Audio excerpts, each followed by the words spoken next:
বিদ্যালয় খোলা, কিন্তু দীর্ঘ কয়েক বছর থেকে অনুপস্থিত প্রধান শিক্ষিকা। পঠন পাঠনে ক্ষতি ছাত্রীদের। অনেক ছাত্রী আবার প্রধান শিক্ষিকাকে চেনেনি না, এমনকি পুলিশের পায়ে ধরে স্কুলের শিক্ষা ব্যবস্থা ঠিক করার কাতর আর্জি অভিভাবকদের।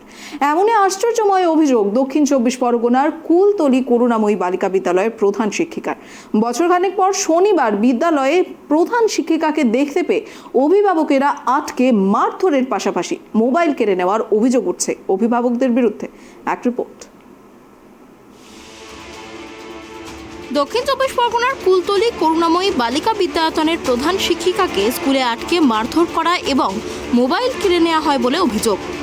এলাকার বাসিন্দারা পাল্টা অভিযোগ করেছেন, দীর্ঘ কয়েক বছর পর প্রধান শিক্ষিকা স্কুলে এসেছেন, ফলে স্কুলের পঠন পাঠন দীর্ঘদিন ধরে ঠিকঠাক চলছে না, আর যার কারণে দিনে দিনে কুলতলির এই একমাত্র বালিকা বিদ্যায়তনের শিক্ষার আলো ক্রমশ তলানিতে চলে যাচ্ছে। বিগত দিনে যেখানে ছাত্রীর সংখ্যা ছিল 700, তা বর্তমানে কমে দাঁড়িয়েছে 170 জনে। অভিভাবকদের অভিযোগ, প্রধান শিক্ষিকা গার্গী তালুকদার এই স্কুলের অবনতির জন্য দায়ী। জানা গিয়েছে, বর্তমানে স্কুলে ঠিকঠাক পঠন পাঠন হয় না ঠিকমতো ক্লাস। এমনকি প্রধান শিক্ষিকাকে স্কুলের ছাত্রীদের অনেকেই চেনে না, কারণ তিনি দীর্ঘদিন ধরেই স্কুলে আসতেন না বলে অভিযোগ। গার্গী তালুকদার উনি 2019 সালে এখানে হেড দিদিমণি হিসেবে চার্জে আসেন। তারপর থেকেই আমাদের যে 700 ছাত্রী ছিল সেটা কমতে কমতে আজকের ছাত্রী সংখ্যা 131। এর একমাত্র কারণ উনি এখনও পর্যন্ত একটা গার্জিয়ান মিটিং করেননি।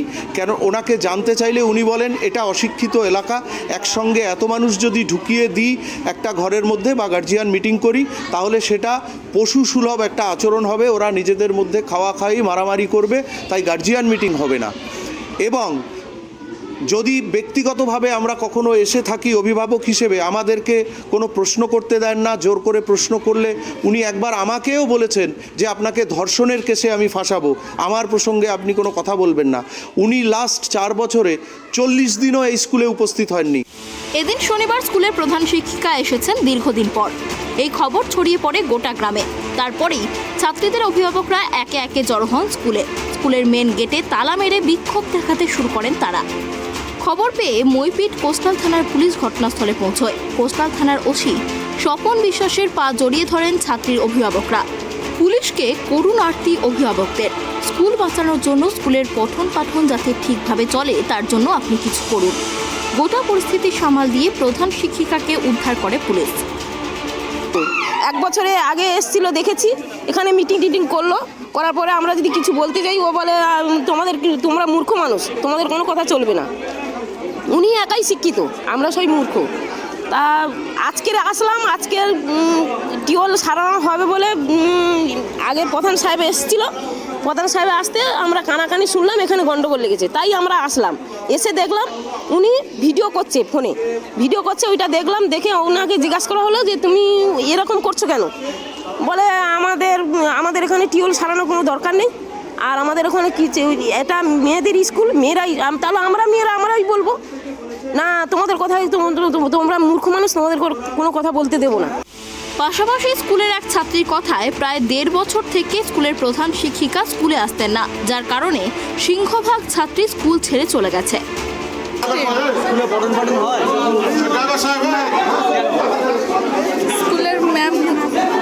স্কুলের ম্যাম আসে না, হেড ম্যাম আসে না।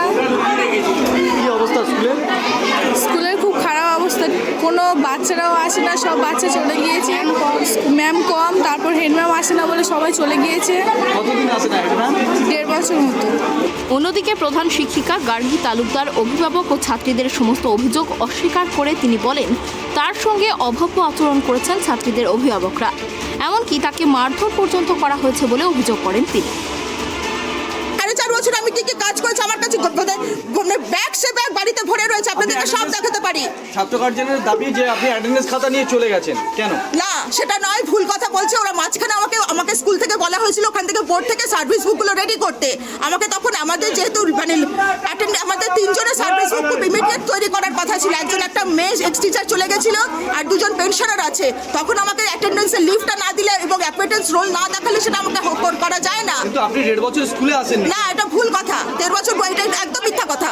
আপনাকে এটা একদমই মিথ্যা কথা। ভিডিও সাহেব ফোন উনি জানতেন, ওনাকে আমি আমার নিজের আমার প্রেসক্রিপশন পাঠিয়ে দিয়েছিলাম যে আমি রীতিমতো বেড রিটার্ন ছিলাম। কতদিন? আমি এখন গত ডিসেম্বর মাসে, তার মাঝে শুধু আমি লোকাল কাজগুলো করেছি আর অনলাইন কাজগুলো করেছি। আমি এত দূর জার্নি করতে পারিনি। আমি ওনাকে মেডিকেল রিপোর্ট পাঠিয়েছি, আমি ডিএমকেও পাঠিয়েছি, আমি আমার বোর্ডকেও পাঠিয়েছি, আমি আমার শিক্ষা দপ্তরকেও পাঠিয়েছি, ডিআইকেও পাঠিয়েছি। ইতিমধ্যে শিক্ষিকার হেনস্থার ঘটনার তীব্র নিন্দা করেছেন all India headmaster head mistress ইউনিয়নের সম্পাদক চন্দন মাইতি। তিনি জানিয়েছেন, দীর্ঘদিন ধরেই প্রধান শিক্ষিকা অসুস্থ ছিলেন। তিনি সব মহলে তার অসুস্থতার বিষয়টি জানিয়েছেন। তবে যদি প্রমাণ হয় যে তিনি দোষী, তবে শিক্ষা পর্ষদ থেকে আইনত ব্যবস্থা নেওয়া হবে।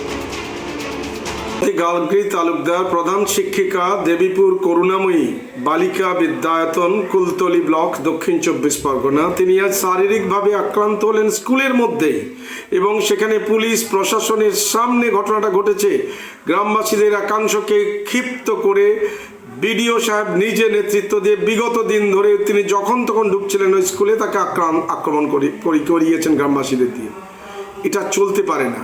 এ ভয়ঙ্কর একটা বাজে প্রবণতাকে রুখতেই হবে যে কোনো মূল্যে। আমরা স্বীকার করছি, বা হতে পারে অভিযোগ যা আসছে, তিনি নিয়মিত বিদ্যালয়ে আসেন না, কলকাতা থেকে আসেন, অসুস্থ আছেন দীর্ঘদিন ধরে, সে কথা মধ্যশিক্ষা পর্ষদকে জানিয়েছেন, জেলা বিদ্যালয় পরিদর্শককে জানিয়েছেন, জেলা প্রশাসনকে জানিয়েছেন। তা সত্ত্বেও শারীরিকভাবে নিগ্রহ, এবং সেখানে প্রধান উপস্থিত থেকে তার মোবাইল ছিনিয়ে নেবেন, হুঙ্কার দেবেন, আজে বাজে ভাষা বলবেন, খিস্তি খেউর করবেন। রক্তাক্ত হয়েছেন তিনি স্কুলের মধ্যে, কোনো নিরাপত্তা থাকবে না। আইন নিজের হাতে তুলে নেওয়া যায়। তার বিরুদ্ধে যা যা অভিযোগ আছে, অভিযোগ যদি প্রমাণিত হয়, তার যে শাস্তি আছে সরকারি নিয়মে তিনি সেই শাস্তি পাবেন। তবে এখন প্রশ্ন উঠছে, স্কুলের প্রধান শিক্ষিকাই যদি স্কুলে উপস্থিত না থাকেন বা স্কুলে নাই আসতে চান, তবে স্কুলের ছাত্রীদের পঠন পাঠনের হাল কি দাঁড়াবে? যেখানে স্কুলের পড়াশোনার ওপর ছাত্রীর সংখ্যা বৃদ্ধি পাওয়ার কথা, সেখানে ছাত্রীর সংখ্যা ক্রমশ নিম্নমুখী। যেখানে স্কুলের ছাত্রীরাই প্রধান শিক্ষিকাকে চিনতেই পারছে না, সেই স্কুলের অবস্থা যে তলানিতে, তা বলাই বাহুল্য। দক্ষিণ 24 পরগনা থেকে গোপাল শীলের রিপোর্ট, ট্রাইব টিভি।